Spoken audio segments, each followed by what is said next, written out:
Well, good afternoon, ladies and gentlemen. Here we are, starting our session.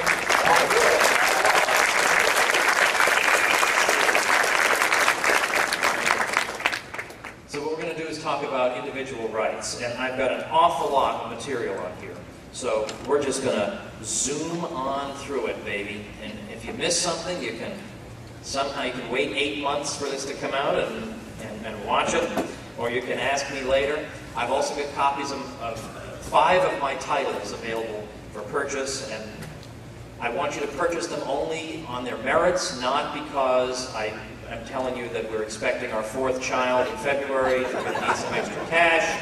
That's irrelevant, okay? Just on their merits, I want you to consider purchasing them. So I guess those of you who are here with me today have got this outline, and I think it's on pink sheets, so we're going to get in touch with our feminine side, start looking at this outline.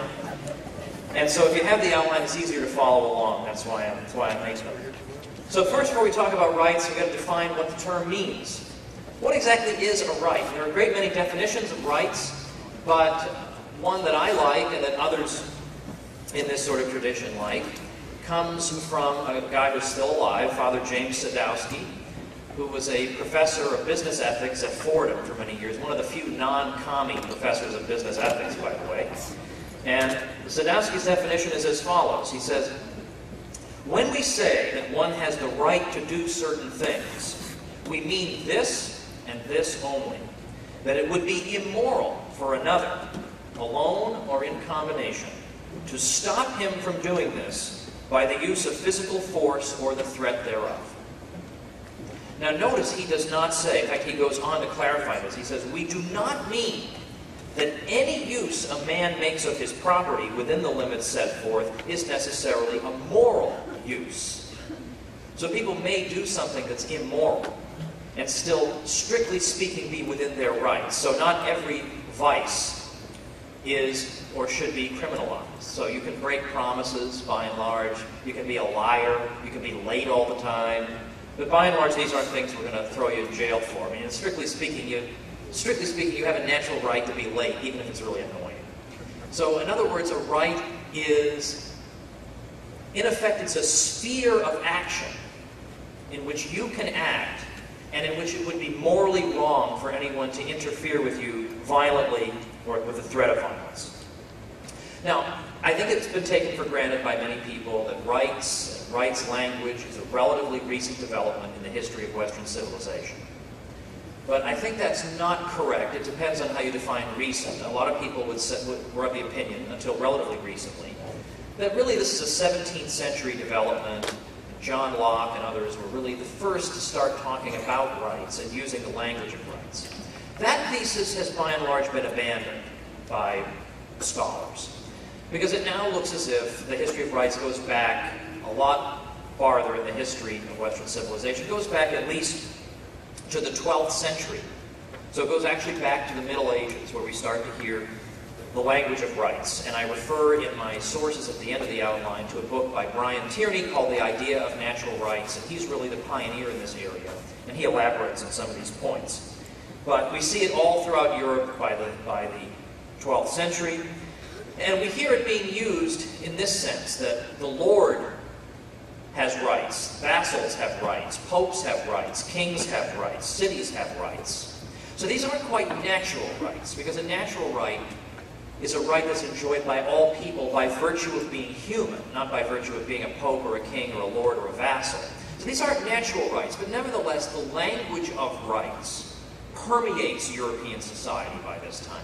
And even though they're not quite natural rights yet, once you start talking about rights, there's a certain internal dynamic to them that's going to lead us down the path to natural rights. And just to give you one example, medieval cities were really oases of freedom amidst an otherwise social system of stagnation, such that the various cities of medieval Europe did enjoy certain rights vis-a-vis political authorities.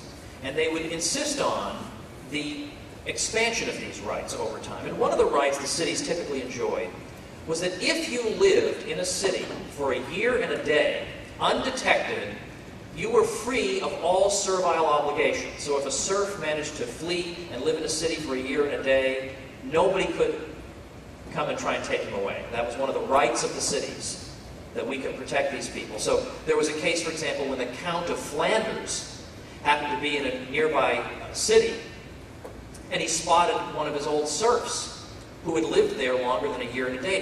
He and his goons tried to snatch him out, and the townspeople drove them out and protected this former serf, because they were protecting what was understood to be a traditional right of the cities. So where does natural rights come from? Well, in 1140, we get something called the Decretum of Gratian. Gratian was a canon lawyer. He's interested in the law of the church. And what he's doing for the first time in 1140 is bringing together church law into one single compendium. Up to that point, church law had been a very scattered affair. There had been papal statements, ecumenical councils, local councils, biblical verses, penitentials, and they'd never actually been brought together and systematized into a coherent whole. So Gratian brings a lot of these sources together and publishes the Decretum. But when you look through this Decretum, naturally, if you're bringing together information from many sources, you may find contradictions, you may find duplications, whatever. So there was an attempt to refine Gratian's collection by means of various commentaries and glosses on them. And when the commentators went through the Decretum, one thing they found was the repeated use of a term, jus naturale, which might variably be rendered as natural law, or perhaps even an early form of natural right. And they went and they listed all the different ways in which this term had been used historically. But when they made that list, they added another meaning that you actually don't find in the ancient sources. The commentators on Gratian more or less invented it. And they said that one of these meanings of this term can be a subjective power enjoyed by individuals. So they are groping toward the idea of a natural right as being something that, as individuals, each one of us is entitled to. Now, from the mid-12th century up to 1300, we start to see specific examples of natural rights being put into practice and being recognized. And so I give examples. One of the earliest rights that was recognized by people as being a natural right, and therefore preceding any government, and being something that no government could overturn, was the right to appear and defend yourself against charges in a court of law. That's a natural right that you can't be deprived of by any prince. Likewise, over this 150-year period, we begin to see the development of the ideas of the rights of property, of self-defense, of marriage, as being a relationship entered into freely by free individuals exercising their freedom of choice, and still other areas. And these, again, being rights that adhere in the person as a person, and that people can't be deprived of by any political authority. So these are natural rights and cannot be taken away by the prince. Now, because they're talking about natural rights, they are not claiming, even though this is a deeply Christian milieu, they are not claiming that Christians enjoy these rights, but if you're not a Christian, we can, knock your block off or something. To the contrary, in the mid-13th century, Pope Innocent IV made a statement that future commentators refer to quite often. Innocent IV said, "Ownership, possession, and jurisdiction can belong to non-believers licitly, for these things were made not only for the faithful, but for every rational creature." Well, that is the very heart of the idea of natural rights. Now, we move forward several centuries to the age of discovery. By the way, if there's anybody out here who has bottled water that has not yet been opened, by the way, and consumed, if I could have a little liquidity, the good kind, that would be a huge help to me. But so any administrative people who happen to hear this, that'd be super helpful.